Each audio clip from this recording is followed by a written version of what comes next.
顾言琛，我为你，为这个家付出了所有，你却拿着我的钱去养小三和私生子。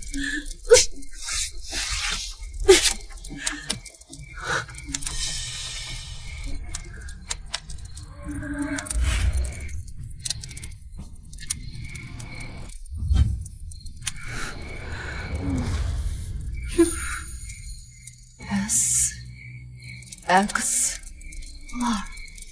苏心柔，顾言琛，你让我戴着刻有他名字的戒指，演了这么多年的恩爱夫妻。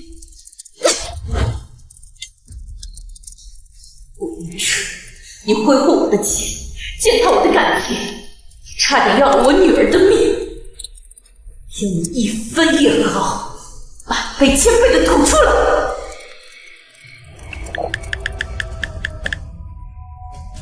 第一，立即冻结顾言琛在明珠集团以及其所有关联公司的一切权限、账户和人脉。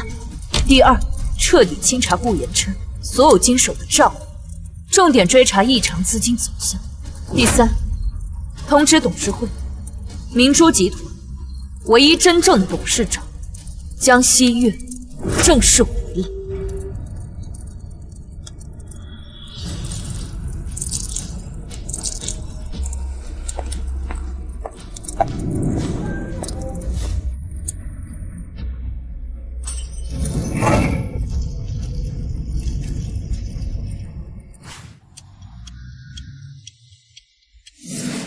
这都几点了？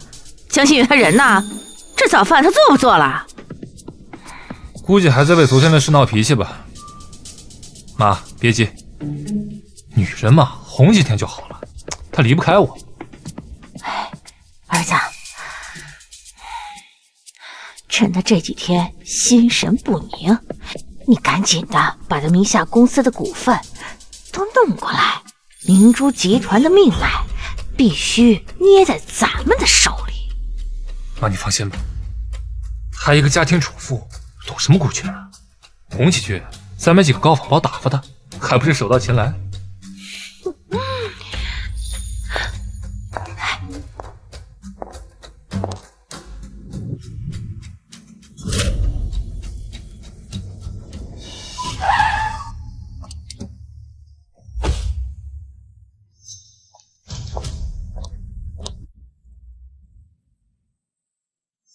哎呦，妈，我说什么来着？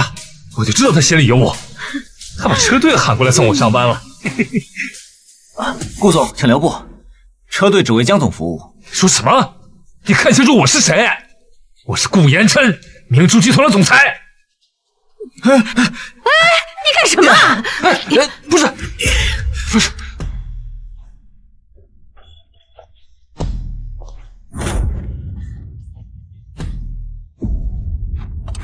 江总，请上车。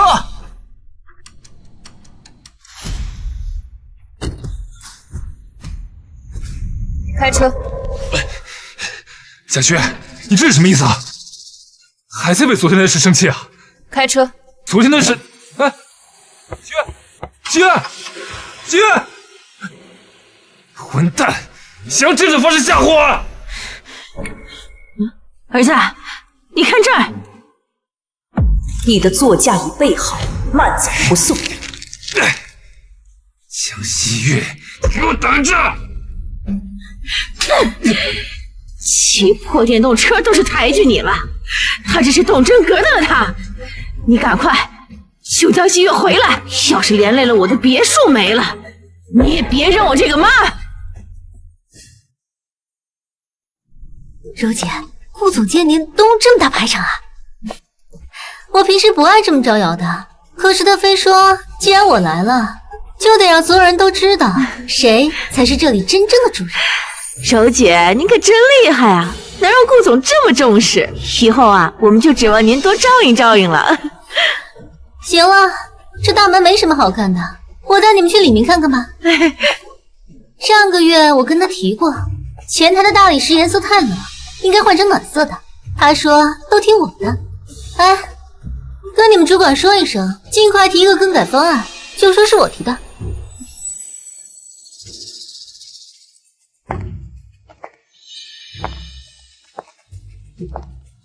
这楼里的大小事啊，元琛都要问我。这才是总裁夫人的风范，不像上次有些人还想冒充总裁夫人，丢人现眼。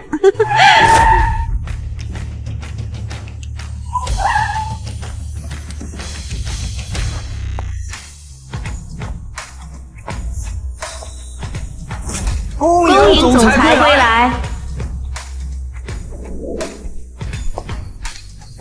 手姐，您说话这气派，分明是来接管这个公司的呀。元琛总说我有眼光，懂管理。您的本事，当总裁都绰绰有余。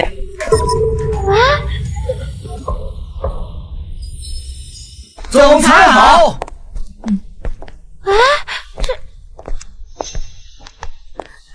江西月这个贱人，居然抢在我前面的公司收买人心。顾太太，这小三儿也太不要脸了，还敢冒充您在这作威作福。姐妹们，谢谢你们为我出的主意。我本来想息事宁人的，可是他实在是太过分了。就是一个小三儿还这么嚣张，真当我们是好欺负吗？顾太太，我们可不能就这么算了，必须给他点颜色瞧瞧。走，我们一起去撕破他的假面。好，那我就去问问他，为什么要抢占我的位置，破坏我的家庭。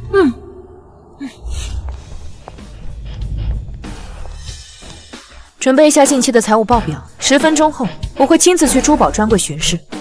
是，总裁。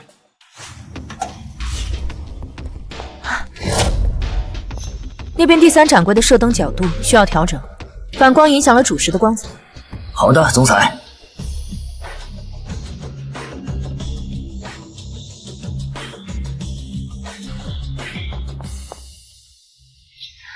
顾太太，小三在哪？今天非得撕破他那张装模作样的脸。哼，姐妹们别冲动，对付这种人，没必要跟他撕破脸。我有更好的办法，让他看清自己的实力。哟，这不是上次撞车闹事的吗？怎么来这当柜姐了？哟，这不是刚从病房里被赶出来的顾太太吗？听说你家璇璇生病挺重的呀，不知道你当柜姐的这点工资够不够医药费啊？江小姐，你要是识相的话，不如好好巴结巴结顾太太，说不定顾太太一开心，照顾照顾你生意，你也不用在这硬撑了。哼，究竟是豪门太太，还是见不得光的情妇？苏小姐，你心里应该比我清楚吧？江西月，你别吃不到葡萄说葡萄酸了。顾总送给顾太太的这条海洋之心项链上面的碎钻，把你整家店的项链都包下来，都绰绰有余。您说是吧，顾太太？把你店里最贵的款式拿出来，我看看有没有我能看得上眼的。如果有的话，我就当打发叫花子，赏你点业绩提成，怎么样？有钱不赚那是傻子。刚好这些年你从我家拿的，连本带利都给我吐回来。别人我不放心，江小姐，你来。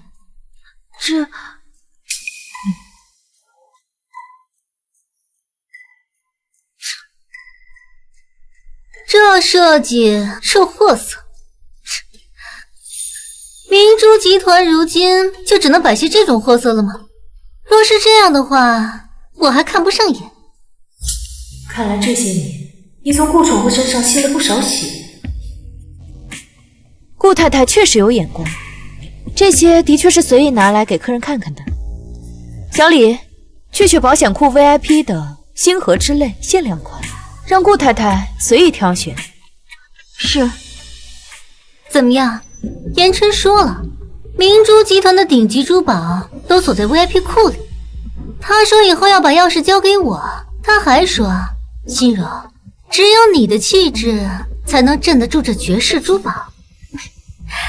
看吧，他的未来规划里啊，每一样都有我。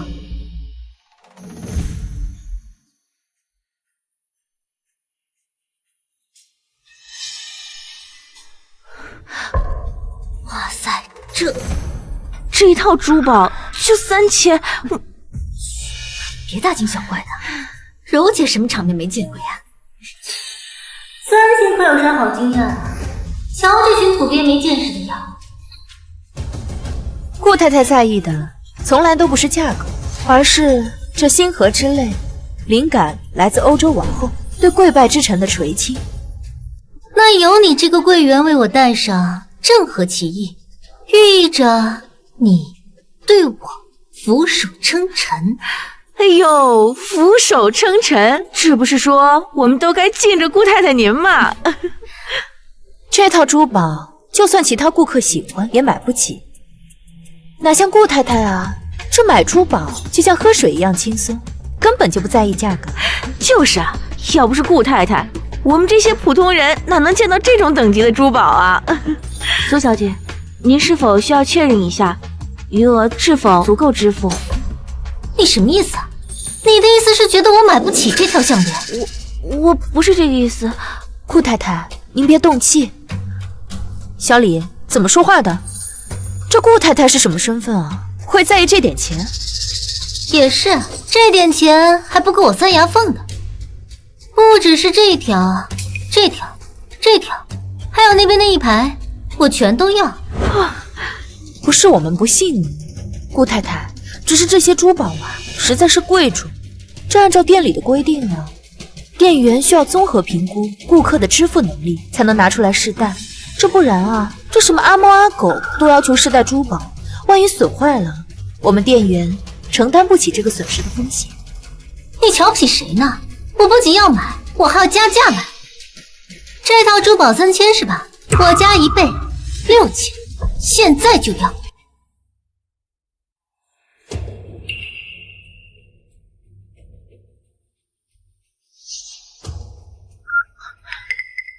苏小姐，这张卡余额不足。怎么可能？刷这张6000块还能刷不出来？顾太太，您是不是误会什么了？这套珠宝是要价3000万，您刚刚说要加价购买，那就是6000万。您该不会真的以为是6000块吧？你是什么6000万？你胡说！这种假货，你敢漫天要价？我看你们这是敲诈！顾太太，您这支付不起，也不能说珠宝是假货吧？哎，顾总，您快来呀！您太太在这儿呢。哎，顾太太，您可以让顾总给您买单啊。顾总啊，您太太看上了这套珠宝，也就6000万，您就给买下来吧，就当是给太太送个礼物了。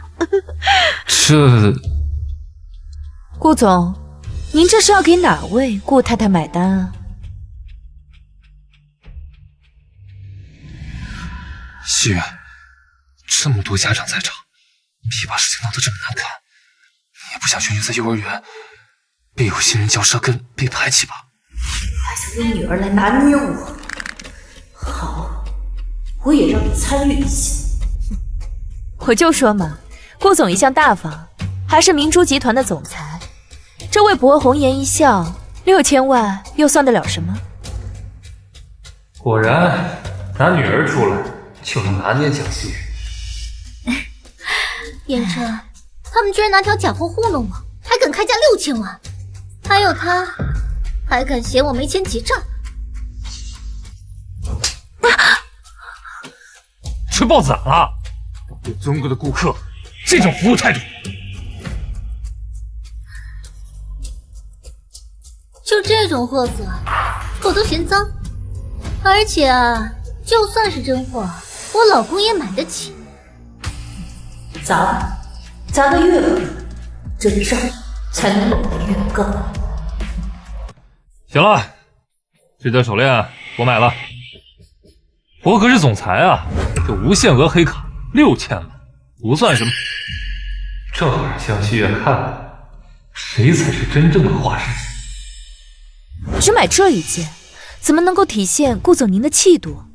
不如你把我整个展柜全部包下来，赠与在场各位捧场的太太们。顾总，您说是不是？天啊，包下整个展柜送人！真的假的？顾总这手笔也太惊人了！无限额的总裁黑卡呀，对顾总来说就像吃饭喝水一样简单。顾太太，您真是好福气啊！就是，我们今天沾了顾总和顾太太的光了。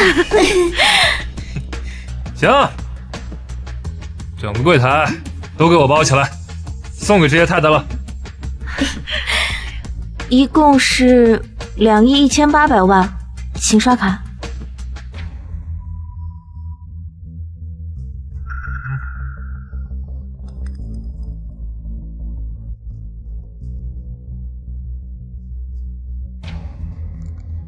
您的黑卡已被冻结。什么？无限额黑卡刷不出钱，这总裁不会是假的吧？刚才还说包下整个展柜送给我们，这下脸丢大了。再说一遍，我是顾言琛，你有什么资格冻结我的卡？狗眼看人低，把你们经理给我叫出来！顾总，系统检测到您的卡于今晨被总部冻结，2亿1800万。您用其他方式支付吗？明珠集团的总裁，这买个珠宝还要分期吗？江西月，你非要把事做绝，赶紧给我解露，不然，顾总还想拿什么威胁我？不过顾总啊，你面子大，今天这钱要是付不出来，以后在商圈饭局上被人说出去，多丢人啊！江西月，你疯了！这2亿多你要言琛个人付？好，很好。刷这张，我的私人账户，总行了吧？交易成功。哎呀，不愧是总裁啊，私人账户都2亿多。这下你满意了？张助理，可以进来了。顾言琛先生，我们接到10名举报，并掌握证据，你涉嫌职务侵占罪。你刚刚用于消费的账户，其中1.8亿元资金与明珠集团近3年来未挪用的6笔工程款流向完全吻合。这笔消费涉及赃款，交易将被依法冻结追回，商品暂不能交付。看来顾总拿公司的钱买的单不作数了。那么2位，这2亿1800万，你们是打算重新支付呢，还是？我们还有这颗海洋之星，言琛，你当时花2个亿拍下的，我把它抵押了，我们就有钱了。你别想用这种方式逼迫我们。拿它抵押，你确定？当然。好啊，当场验。如果是真的，我撤诉走人。这些珠宝无需你们再支付分文。可如果是假的，警察刚好也在现场。如果它是假的，我苏心柔就脱光了从这儿爬出去。好啊。您指定的海洋之心顶级款，全球独一，请查看。哇，柔姐脖子上的蓝宝石，好像还真没盒子里的颜色纯正啊。难道手姐戴的是假的？怎么可能？这可是言琛花了2个亿给我买的。可能代购出问题了吧？苏小姐，看一个男人爱不爱你，就看他舍不舍得为你花钱。谁让你把海洋之心拿出来的？给我放回去！没有我的例子，谁也不准动。顾总，你现在可是自身难保，你还是想一想怎么跟警察解释那1.8亿赃款的事儿吧。对了，顾总，你要送给太太的这珠宝，麻烦结一下账吧。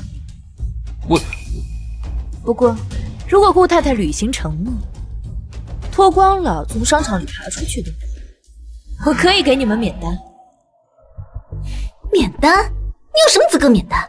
你只是一个家庭主妇，凭什么插手公司财务？凭什么？你说凭什么？凭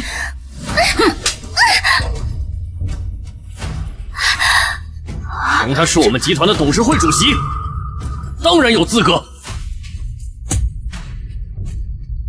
哦，这什么？江西月才是这里的话事人？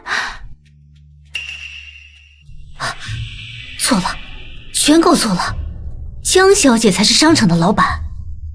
我们刚才，哎呀，真是糊涂了，怎么就被牵着鼻子走了？选吧，现在是付清2亿1800万，还是脱光了从这里爬出去？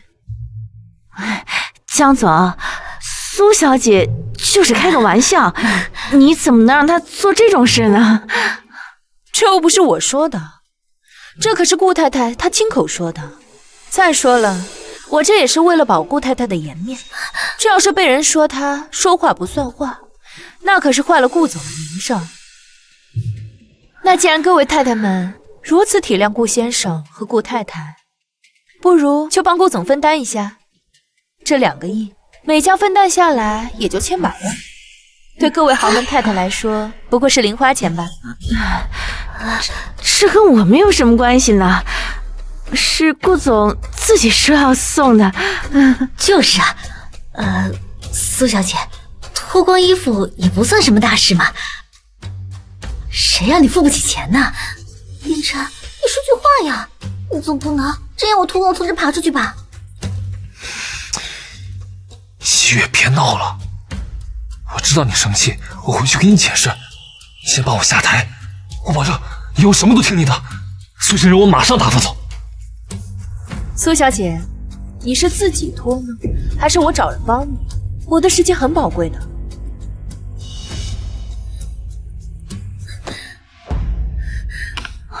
这怎么办呀？这是。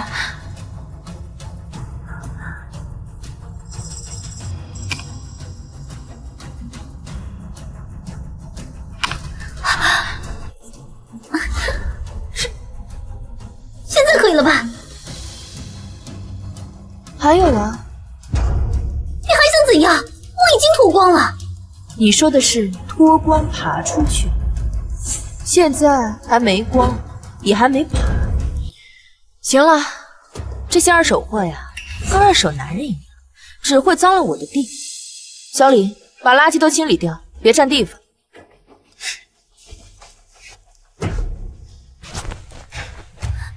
江西月，我顶着多大压力才坐上总裁的位置，可你呢？当众打我的脸，冻结我的卡，让我这个总裁在全城丢面子。算了，言晨，别跟他一个柜姐计较了。沈轩快放学了，我们开那辆限量劳斯莱斯去接他放学吧。劳斯莱斯啊，我昨晚就烧了。好得很。江西月，你以为这就完了？还没完。警察先生，关于我被人当众污蔑诽谤，以及顾延琛先生涉嫌侵占财物之事，麻烦您继续处理。顾延琛先生，请跟我们回去配合调查。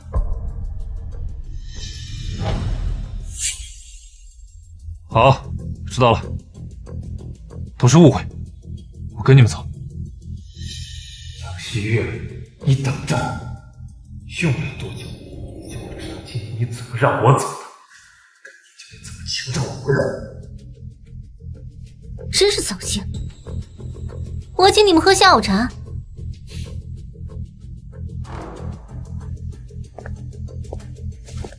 老板，这后天股东大会的事都安排好了。你安排的那几位股东都已经向顾总签署支持函。很好，那就让他们再高兴2天。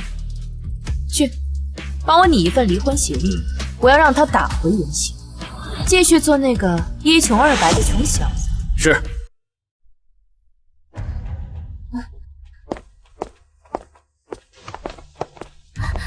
凌晨，你没事吧？他们怎么肯放你？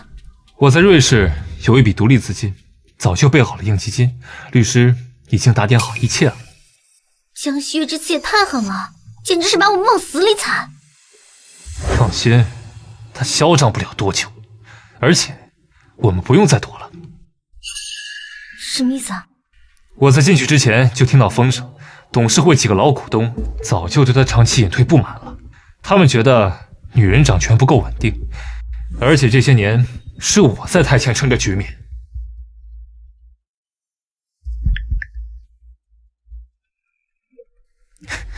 李总啊，是我。后天的会应该没问题了吧？放心吧，我们都签了指示函，你后天只要准时出席董事会，法人兼总裁的位置就是你的。好，那后天见。嘿，听到了吧？从后天起，明珠集团就是我顾延琛说了算，他那些小动作不过是想引起我的注意罢了。我就知道你一定有办法。那我们现在去哪儿？回家。回哪个家？当然是顾家别墅。他越是想赶我们走，我们越要住回去。谁让你们进来的？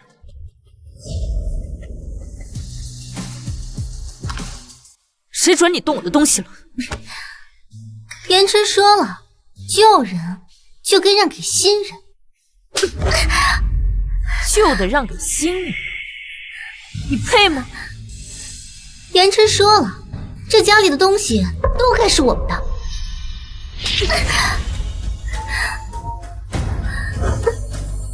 都该是你，你配吗？一件衣服一个玩具，心柔喜欢就给他，这家里什么不是我的？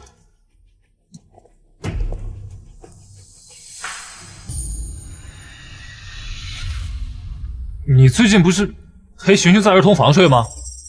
心柔暂时住一下又怎么？你急什么？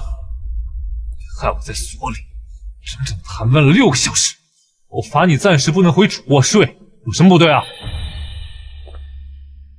早说了，这里的一切都会是我们的。顾远琛，你是不是忘了，这间房子的每一块砖、每一片瓦，写的都是我江西月的名字。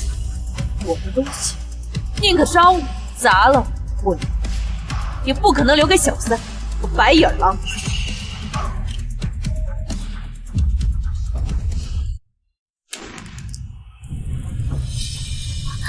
江西月，你疯了！你竟然真的敢烧！江西月，这可是我们的家呀！哎呦喂，不能烧啊！我的金条，我的存折，我的房本都在2楼呢。都是你，为了这个狐狸精，把家搞成这样。你说，我平常是怎么教育你的？我让你好好待新月，你这么多年对得起新月吗你？你个逆子！新月呀，妈错了，妈老糊涂了，都是被这个狐狸精给蒙骗了。好，我这就替你教训他。妈，你这是……我让你给我找小三儿，我让你把叶总带回家，我让你黑死全家！你跪下！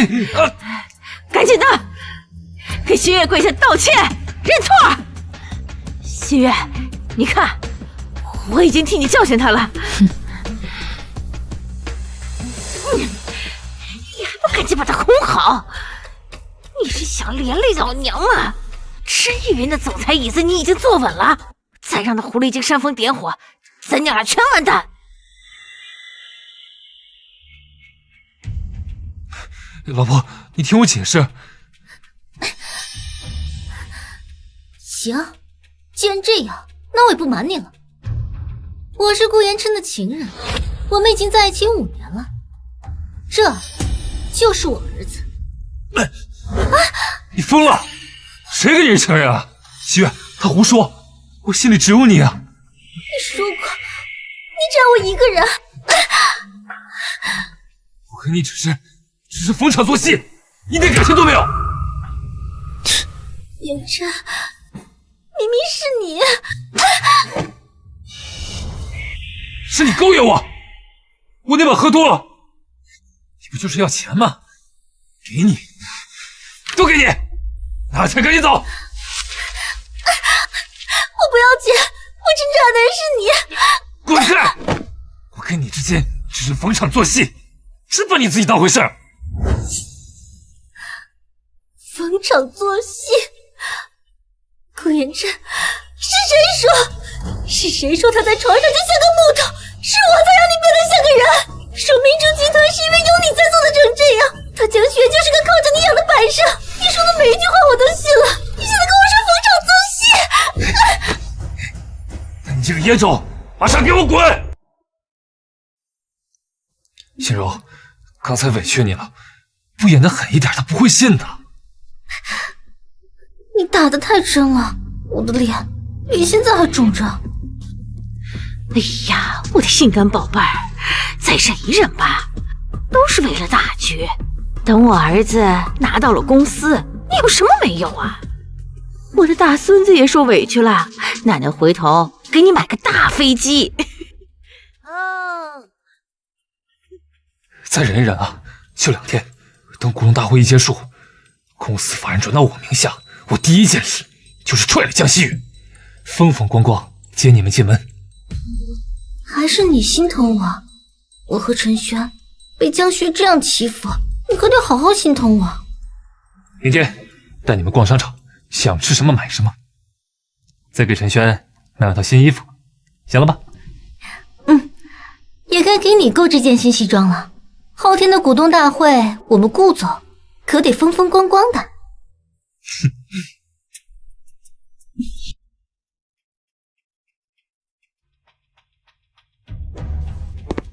张总，已经按您的吩咐拟好了离婚协议。顾元琛净身出户，且需承担1亿元的债务。另外，顾晨轩的 DNA 鉴定结果已经出来了，毫无血缘关系。顾晨轩，你捧在心间的儿子，原来是个吊人。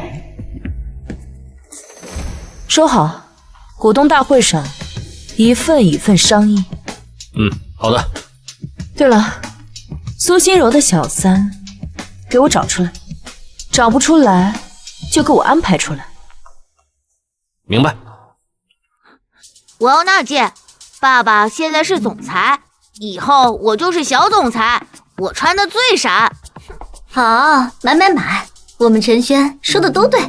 言琛，你看陈轩眼光多好，这派头以后呀，一定是当继承人的料。我顾言琛的儿子要穿最好的。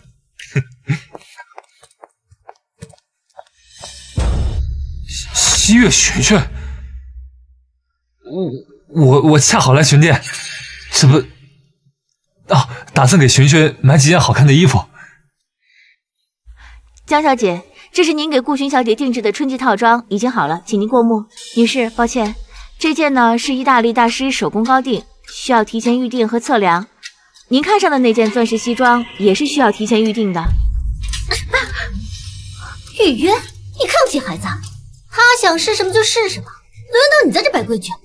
你怎么能动手打人呢？打你怎么了？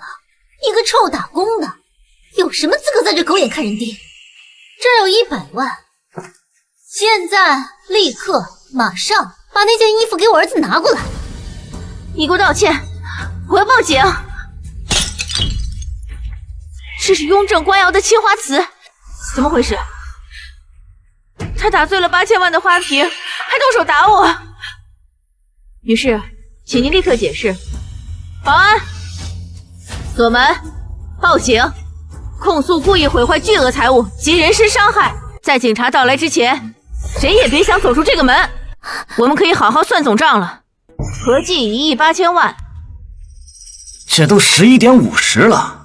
江总说9点半开会，怎么到现在还没露面？是啊，江总向来以守时著称，从不迟到。今天这是怎么了？最关键的，公司法人转移协议都在这儿，就差签字了。他要是不来，这会不会有什么变数？大家稍安勿躁，西月应该在处理什么紧急事务，我们再耐心等他一会儿。江西月，你最好别出戏，只要12点钟声敲响，你还不显灵，就代表你自动弃票。这怎么回事啊？到时候，这顾氏集团的总裁之位就属于我顾延琛了。各位，时间到了。既然江总还未到场，按照公司的章程，我们应该视他为自动弃权。现在，如果大家没有什么异议，我提议即刻通过这份法人转移协议。还有最后10秒，10、9、8、7、6。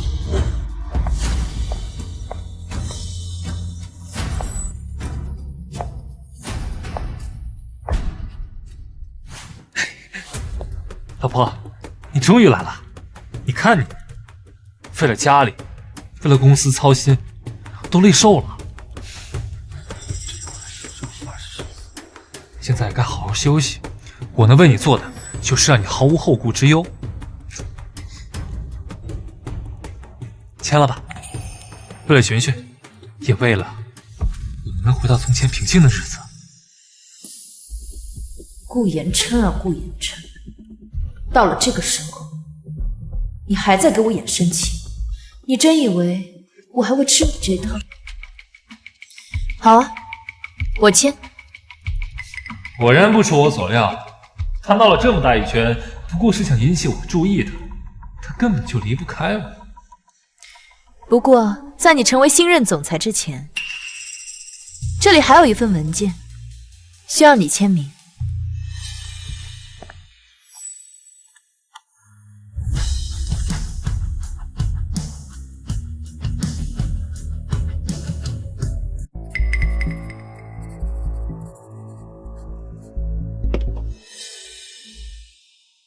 老婆，你看，你要我签我都签了，现在该你履行承诺了。签了字，以后啊，就让我替你分担。别急啊，老公，我人都在这儿，还能跑了不成？为了庆祝你即将成为明珠集团的新任总裁，我特意准备了一份贺礼。老婆，还是你懂我。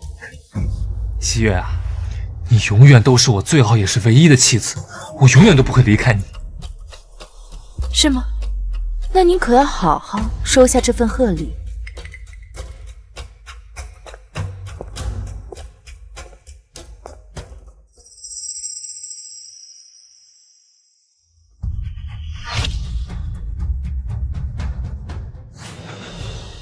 苏心柔，怎么样？这份贺礼喜欢吗？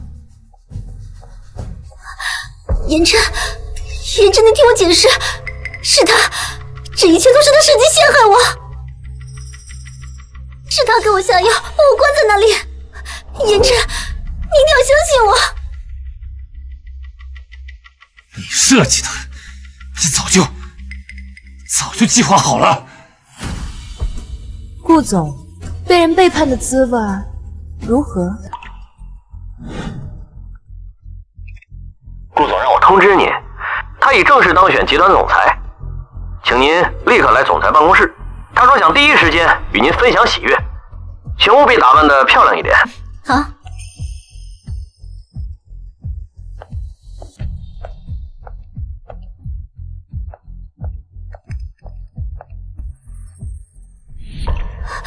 言琛，是他陷害我！你们看看他现在得意的样子。言琛现在是明珠集团的总裁，你只是一个被抛弃的黄脸婆，有什么资格在这里指手画脚？闭嘴！夏雪，你……顾总，你总裁的位置坐稳了吗？苏心柔，你与其有时间在这里指责我，不如好好想想该怎么解释清楚吧。我有什么可解释的？我根本就不认识他，我看他就是你不知道从哪里找来的演员。哼，贱人，骗我说今天来明珠集团谈生意，让我在酒店等着，结果却是来勾引顾先生。要不是我赶来，被捉奸的就是你和顾先生。真没想到，顾总平时一副模范丈夫的样子，私下竟然婚内出轨，还把情人带到公司来，成何体统？不行，不能让他拖我下水。总裁的位置还没到手，必须先撇干净。虽然一个苏心柔算什么？诸位，请听我解释，我和这位苏小姐只是普通的商业往来，她多次以合作名义接近我，我只是出于礼节才与她接触，绝无私情。今天这场闹剧，完全是她和这个陈先生自导自演，系统污蔑我顾某人格，扰乱董事会。顾远琛，我们在一起5年，你说我们只是商业往来，那我们的孩子呢？远琛，你就算不认我，孩子呢？你连孩子也不要了吗？远琛，这一切都是江旭元设的局，我们不要中了他的计，我们不能被他给骗了呀！远琛，我爱的人只有你。只有他一个？那你生的儿子顾晨轩是谁的种？你说什么？轩是谁儿子？是你，远琛，当然是你的了。远琛，我是真的爱你。哼，软饭男，看清楚，你替别人养了5年的儿子。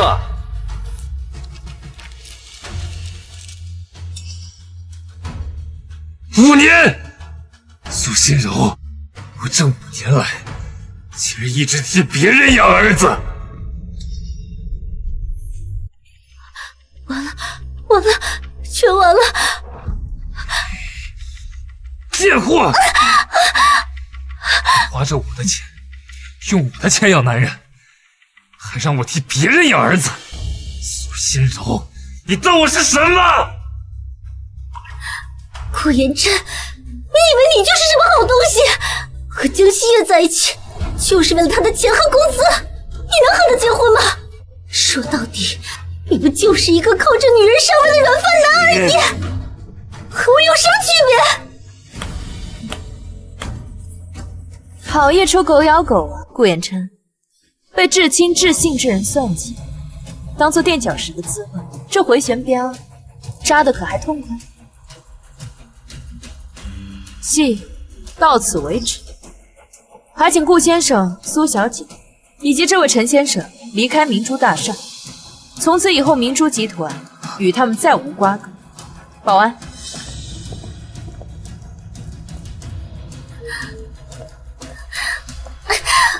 江希月，你的下场不会比我好到哪儿去，你等着！苏心柔女士，现正式向你出示逮捕令。你涉及多项刑事犯罪，包括但不限于巨额商业诈骗、伪造金融票证，以及长期恶意介入他人婚姻、破坏家庭关系，数罪并罚，情节相当严重。根据刑法相关规定，你面临的刑期预计将超过50年。50年？不行，远琛救我！我明珠集团会全力配合调查，并提供所有证据。江希月，你不能好死！我的结局就不劳你操心，你这辈子恐怕是看不到女人。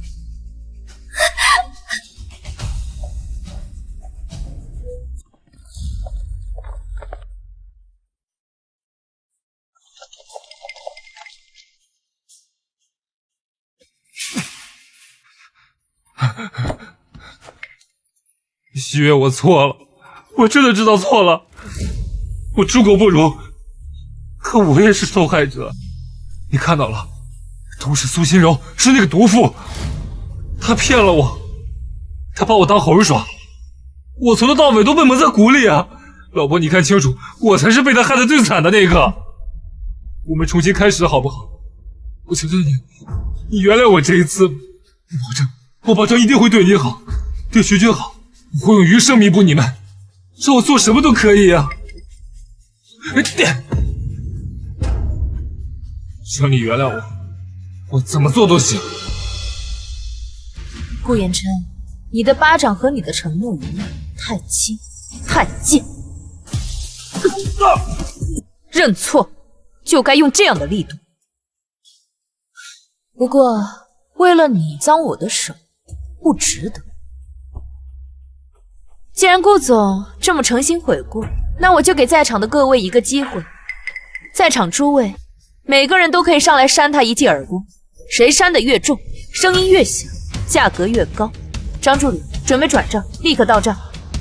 一个耳光100万起。好的。江西月，你不要欺人太甚！一个耳光200万，谁先来？江总说话算话。张助理，准备转账。好的。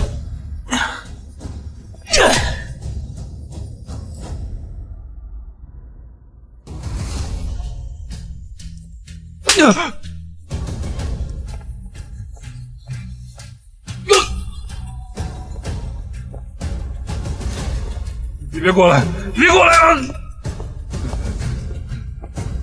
江西月，你够了吗？你真的要做的这么绝吗？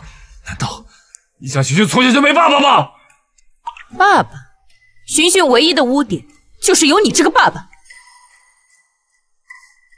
幸亏我已经跟你离婚了。离婚？净身出户？江西月，你不能这样做！难道想让我和我妈露宿街头吗？不错嘛，顾言琛，你把自己的退路都想好了。会表人意，你和婆婆睡天桥的时候，我可以暂住一床棉被。哎，顾总啊，不，顾先生，请。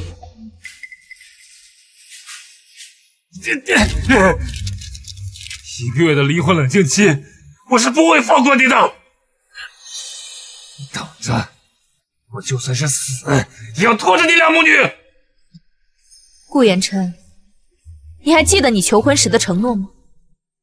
西月，我顾言琛此生绝不背叛你，说我违背誓言，让我倾家荡产，永不得翻身。完了，这辈子完了。不会的。江总，您的婆婆她死了。你说什么？妈，你怎么就这么走了呀？你留下我一个人可怎么办啊？妈！突发心梗，我们已经尽力了。江小姐，请你跟我来一趟，签下死亡证明吧。好。啊。哎呀，憋死我了！妈，这想的什么办法啊？假死拖得了一时，拖得了一世啊！他还不是要跟我离婚？你懂什么呀？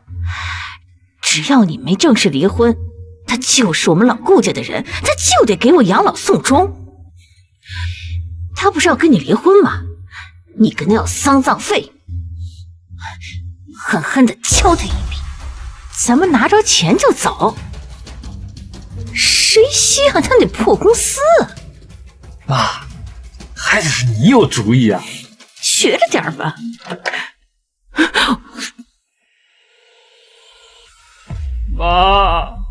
妈，他真的死了。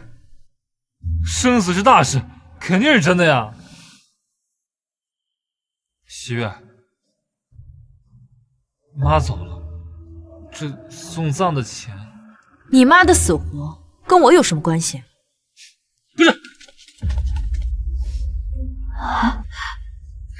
张总，您作为明珠集团的掌权人，有上亿资产，如今婆婆死了，您连让她下葬都不肯吗？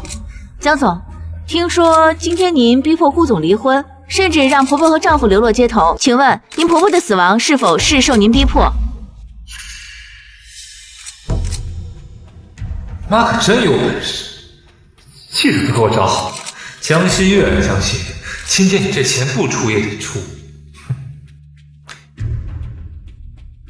各位记者朋友们，你们可得为我惨死的妈做主啊！你们不知道，他刚刚罢免我，让我净身出户，我现在一无所有。我妈刚走，我连给她办葬礼的钱都拿不出来，我给她跪下。可他呢？他说我妈的死活跟他没关系，这说的是人话吗？死者为大呀！江小姐，您这也太过分了！不管你和先生之前发生什么事，现在非常时期，你也不能见死不救啊！是啊，江总，好歹是一家人，人都死了，那江小姐连基本的丧葬义务都不愿承担，这也太没良心了。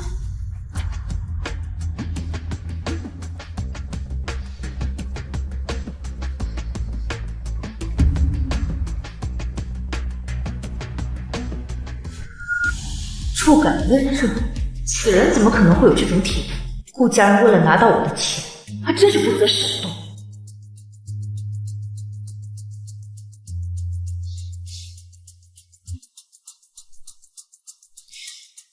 那请问这丧葬的费用要多少钱？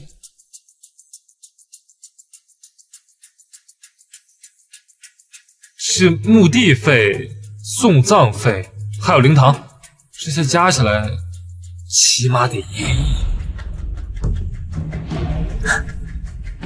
好啊，我可以给你。江总，这……毕竟我跟我婆婆也相处了10年，我这个做儿媳的为她养老送终也是应该的。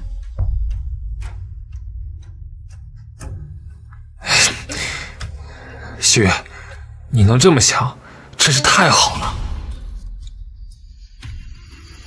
不过人既然都已经死了，就应该入土为安，立即火化。这样吧，我联系火葬场，今天就办。这是不是有点太着急了，西月？不行，我妈刚走，还没让亲戚们见最后一面呢。还有寻寻，你总得让寻寻见到奶奶最后一面吧？这寻寻可是我妈的亲孙女啊！是啊，江小姐，起码让孙女儿见到奶奶最后一面，尽尽孝吧。是啊，江总，人都死了，也不急于一时吧。我会安排告别仪式的，但死者为大，今天必须办好。妈，你放心，我会打点好一切的。西月，我作为妈的亲儿子，这件事儿还是我来办的最好，你不用操心啊。这1亿的丧葬费，这个你放心，等到妈火化的那一刻，我一定会给你的。那我就放心了，我去办理手续啊。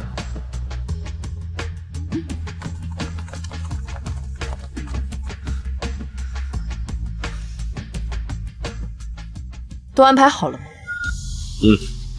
江总，全城殡仪馆的负责人表示，只要您说话，他们都听您的。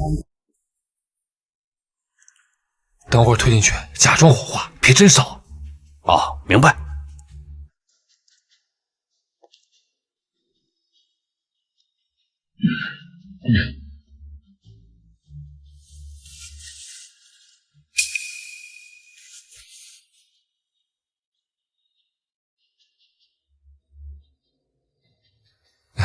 西月，你也看到妈在这儿了，这钱是不是该给了？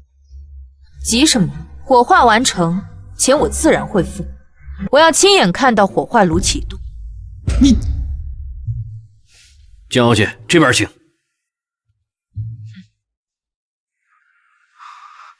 陈经理，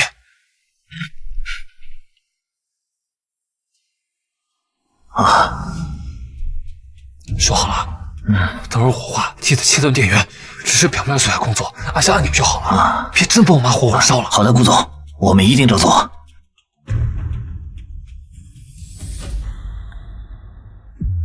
非要看着点火，妈，你再忍忍。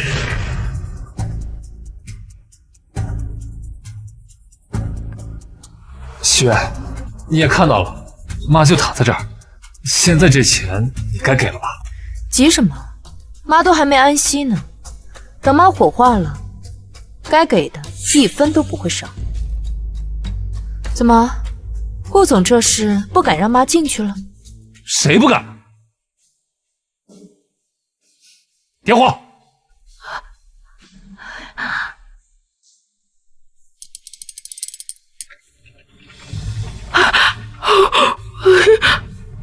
喜悦，现在该给了吧？我要看到遗体进炉，炉门关闭，焚烧仪式启动。顾总，请问现在继续还是？就差一步了，妈，为了钱，你再忍2秒。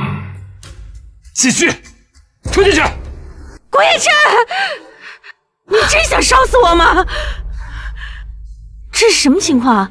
诈尸啊！就是啊，不是说人死了吗？妈，不是说好？说好，你是说打点好了一切，就是让他们活活烧死我吗？我这不是为了拿到钱吗？等拿到了钱，闭嘴！亲耳听见是你下的点火的号令，你是不是想独吞那1个亿的丧葬钱，然后远走高飞？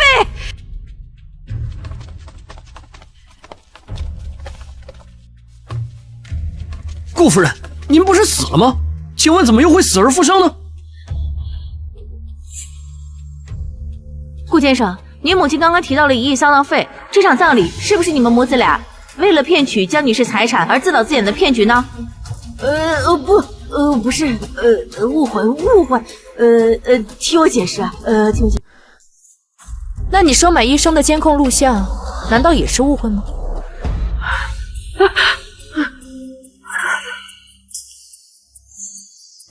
这太过分了！这对白眼狼母子为了钱，连假死都做得出来。就是，什么丧葬费要1亿元呀？这不是明摆着吃绝户吗？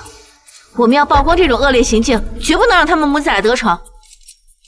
别拍了，别拍了，这是隐私，你们这是侵犯隐私。你们收买医生、篡改病历、诈骗钱财，你们的行为已经触犯到了我国的法律，你们就等着坐牢吧。喜悦，你不能这么做。我要是坐牢，我这辈子就全完了。这主意都是我妈出的，是她逼我的，跟我完全没有关系。你说什么？你个畜生！你怎么能说出这样的话？我要不是为了你，我怎么会想出假死这种办法？事到如今，你竟然责怪你妈妈，你是想气死我吗？要不是你非要什么男孙，我能出轨吗？我要是不出轨，我们能落到这个下场吗？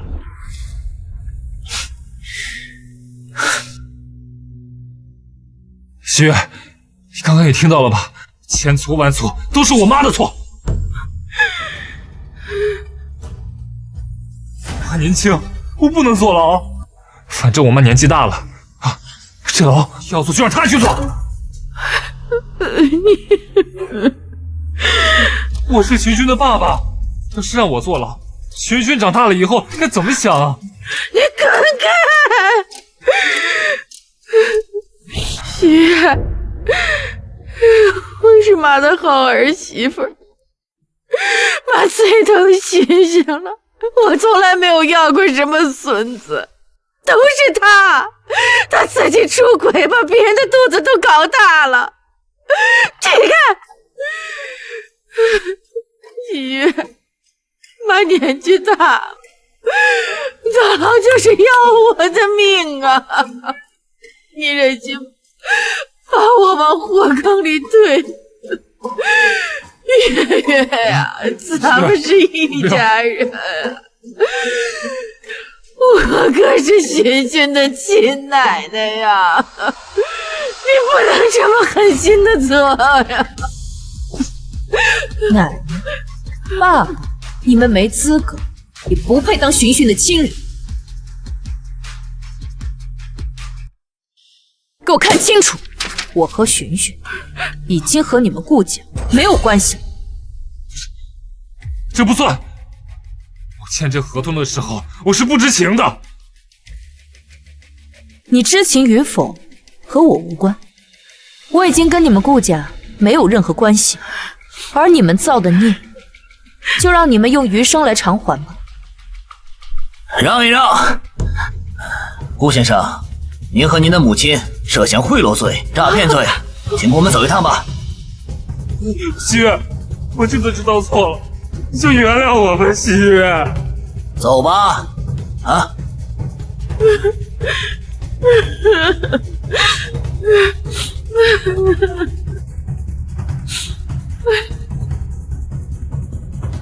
多行必自毙。张欣，你这辈子终于为自己活一次了。江总，时间差不多了，寻寻小姐该放学了。走，去接寻寻放学。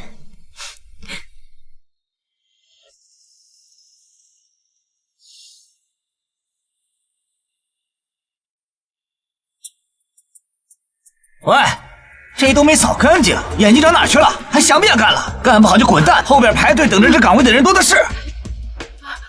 是，对不起，我马上扫干净，千万别赶我们走。切！